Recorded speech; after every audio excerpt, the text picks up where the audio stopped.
سلطان الاولیاء غوث پاک رضی اللہ تعالیٰ عنہ کے مقامات میں سے ایک یہ بھی ہے، اللہ رب العزت ان کے چاہی ہوئی چیز کو کبھی رد نہیں فرماتا. وہ اگر کسی کے لیے کوئی چیز چاہ لیں اللہ تعالیٰ اسے رد نہیں فرماتا. غوث پاک رضی اللہ تعالیٰ عنہ آپ کی ایک عادت کریمہ یہ بھی تھے کہ آپ بڑے قیمتی اور اچھے قسم کے جبے پہنا کرتے تھے، بہت قیمتی جبے ہوتے تھے. اس وقت کے متعلق فرمایا گیا آپ کا ایک جبہ 40,000 درہم کا ہوتا تھا. اس زمانے کے کئی لاکھ ہو جائیں گے، لیکن آپ کا جبہ استعمال کرنے کے بعد آپ فقراء میں تقسیم کرتے تھے، اور جس کے حصے میں وہ آتا تھا وہ کئی دن تک اپنی زندگی گزار لیتا تھا.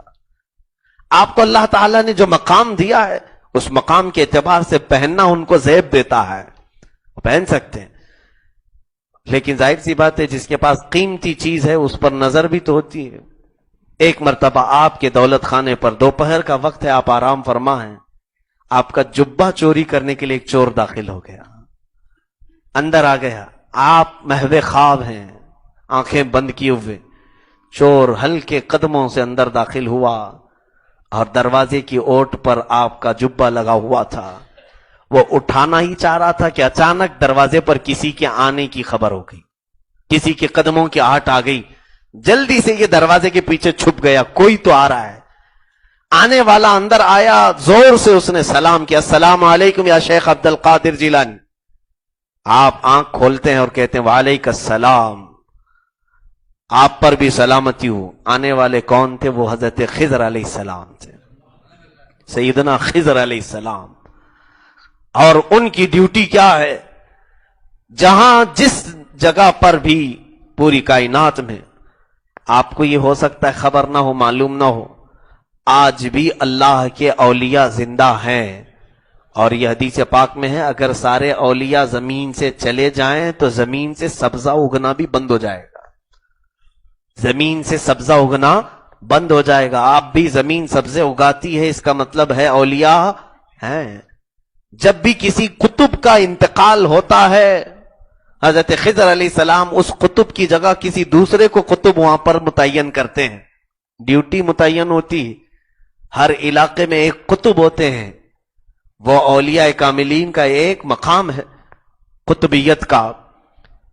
تو حضرت خضر علیہ السلام آئے اور غوث پاک سے کہنے لگے یا سلطان الاولیاء، اے اولیاء کے بادشاہ، بصرہ میں جو قطب تھے ان کا انتقال ہو گیا، دوسرے قطب کو آپ متعین کر دیں، کوئی دوسرا قطب آپ بھیج دیں. غوث پاک نے فرمایا وہ ہمارے دروازے کے پیچھے ایک قطب کھڑا ہے، اسے لے جائیں. جو دروازے کے پیچھے چھپا ہوا ہے اسے لے جائیں.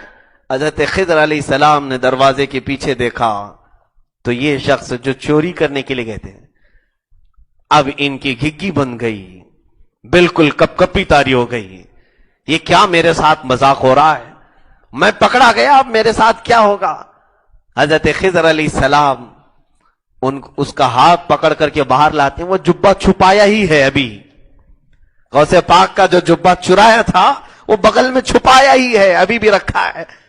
غوث پاک رضی اللہ تعالیٰ عنہ سے انہوں نے پوچھا ان سے آپ کو لے جاؤں؟ غوث پاک نے کہا ہاں انہی کو لے جائیں، انہی کو لے جائیں.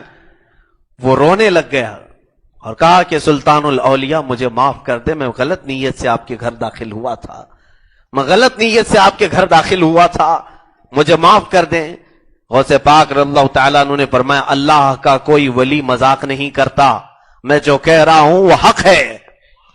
اللہ رب العزت تجھے وہ مقام عطا کرے گا، تو توبہ کر اور جا اس مقام پر. اس نے اسی وقت سچی توبہ کی، رویا، قدم غوث پکڑا. اس کے بعد پوچھنے لگا کہ حضور یہ بشارت، یہ انعام، یہ اکرام مجھ جیسے کو عطا کیوں ہوا؟ نقطہ ذہن میں رکھیں، اللہ اللہ بزرگوں نے لکھا ہے وجہ یہ تھی چور تو تھا ہی، چوری کرنے کے لیے آیا ہی تھا، لیکن جس وقت خضر علیہ السلام پوچھ رہے تھے تیرے ہاتھ میں غوث کا جبہ تھا، تیرے ہاتھ میں غوث کا جبہ تھا. بس دامن ولی جس کے ہاتھ میں ہو جائے مولا کا انعام اس پر اترتا ہے. اسی لیے تو ہم اولیاء کے دامنوں کو تھامتے ہیں. ہم کیا کہتے ہیں؟ غوث کا دامن. اسی لیے تو نہیں چھوڑنے کی بات کرتے ہم کہ جس کے ہاتھ میں آ جائے اللہ نے چاہا تو اسے ولایت بھی مل جائے. اعلیٰ حضرت نے اسی کو کہا ہے تجھ سے در سے سگ اور سگ سے ہے مجھ کو نسبت. میری گردن میں بھی ہے دور کا ڈورا تیرا, اس نشانی کے جو